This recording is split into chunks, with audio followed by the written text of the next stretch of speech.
जबकि मुहक्किकीन इस सियारे को तूफानों की सरजमीन भी कहते हैं, क्योंकि यहाँ हम वक्त तूफानों की आमद जारी रहती है। नाज़रीन गिरामी, ये 18 सितंबर 1846 का एक तारीख साज दिन था जब इस सियारे को एक मारूफ मुहक्किक ने दरियाफ्त करने का दावा किया। लेकिन ये वो दौर था जब इंसानी हाथों से बनाई जाने वाली टेलीस्कोप में इतनी ताकत नहीं थी कि वो इसकी वाज़ेह तस्वीर को दुनियाए आलम के सामने ला सके।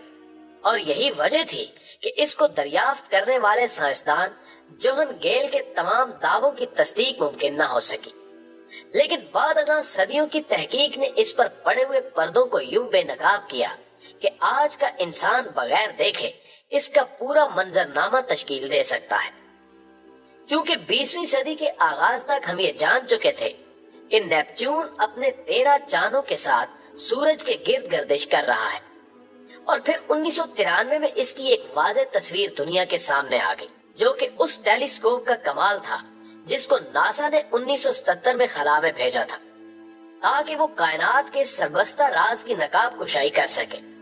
और अगर हम इस पर की गई अब तक की तहकीकात की रोशनी में देखें तो हम पर खुलता है कि इस अजीम जिस्म पर हाइड्रोजन और हीलियम गैस के बड़े ज़खायर मौजूद हैं, जबकि नाइट्रोकार्बन और नाइट्रोजन भी इस सियारे का हिस्सा है। लेकिन मिकदार के लिहाज से हाइड्रोजन इन सब गैसों पर गालिब तस्लीम की जाती है, जबकि मीथेनिया और एमोनिया गैस का तनासुब भी अगरचे कम सही लेकिन यहाँ पर मौजूद है। इसके अलावा साइंसी तहकीकात के मुताबिक इसका बड़ा हिस्सा पहाड़ों की सूरत बड़ी बड़ी पथरीली चट्टानों पर मुश्तमिल है, जबकि कहीं कहीं बर्फ के पहाड़ भी पाए जाते हैं जो कि इसके दर्जा हरारत को कंट्रोल करने का फरीजा अंजाम देते हैं। दौरे हाजिर के मुहक्किकीन की राय के मुताबिक ये अपने मखसूस मौसमी असरात की बदौलत नीले रंग का हामिल एक सियारा है, जिसकी बैरूनी सतह के दर्जा हरारत को अगर समझने की कोशिश की जाए तो तहकीकात के मुताबिक ये सर्द तरीन यानी 353 मनफी फ़ारेनहाइट की हदों को छूता हुआ मिलता है। यानी आप कह सकते हैं कि इसकी बैरूनी तह दरअसल बर्फ का एक समंदर है। इसके डायमीटर के बारे में जो आदादो शुमार किए गए हैं उनके मुताबिक वो 49,244 किलोमीटर बनता है, जहां बर्फ के पहाड़ आम मिलते हैं। गोया ये वो बर्फानी नगरी है जहां आग को भी पसीना आ सकता है।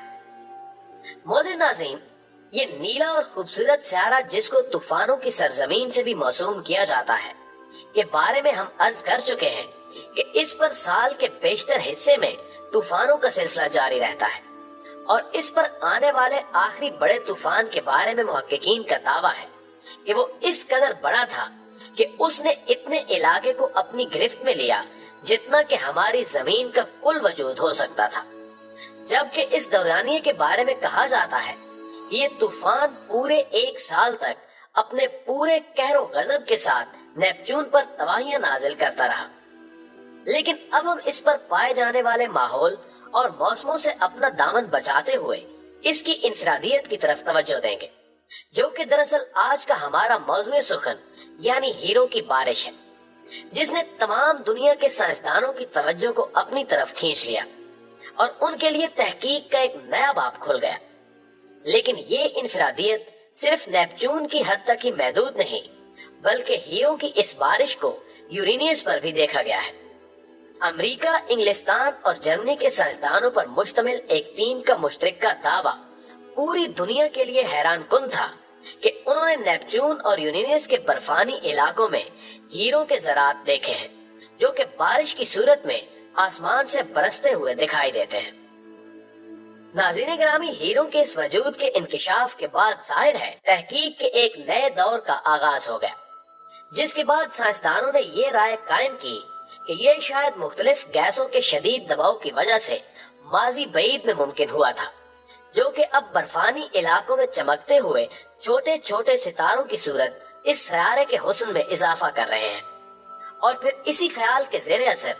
दुनिया के मुहक्किकीन और साइंस की दुनिया से ताल्लुक रखने वालों ने अपनी लेबॉरेटरियों में ये तजुर्बात भी किए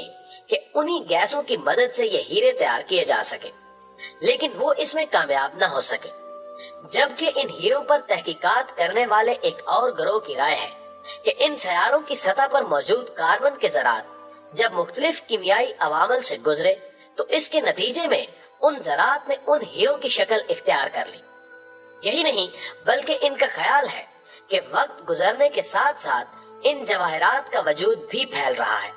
اور توقع رکھی جا سکتی ہے کہ آنے والی چند صدیوں تک یہ ذرات اپنے وجود کو نمایاں طور پر بڑھا سکیں، جو کہ لاکھوں کیرات پر مشتمل ہو سکتے ہیں۔ ایک معروف محقق اور سائنسدان ڈاکٹر ڈومنک کراس، جس نے ایک طویل عرصے تک ان ہیرا نما پتھروں پر تحقیق کی اور اس کے بعد اپنے تجربات کو صفحہ کرتاس پر بکھیرتے ہوئے اس کو ایک مضمون میں بند کر دیا، کا کہنا ہے کہ جب میں نے ان پر اپنا کام شروع کیا تو مجھے کئی ایک دلچسپ تجربات سے گزرنا پڑا، اور اس سلسلے میں میرے آخری ایام سب سے زیادہ دلچسپ اور یادگار تھے،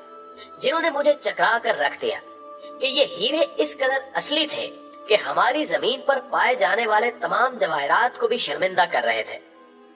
ناظرین گرامی، نیپچون کی حسین اور سرد سطح پر موجود ان ہیروں کے بارے میں جب مزید تحقیق کی گئی تو یہ راز بھی منکشف ہوا کہ ہزاروں سال سے ہونے والی ہیروں کی اس بارش کے سبب ان کی ایک بہت بڑی تعداد برف کے اس سمندر میں دفن ہو چکی ہے، جو کہ تسلسل سے ان کو نگلتا آ رہا ہے،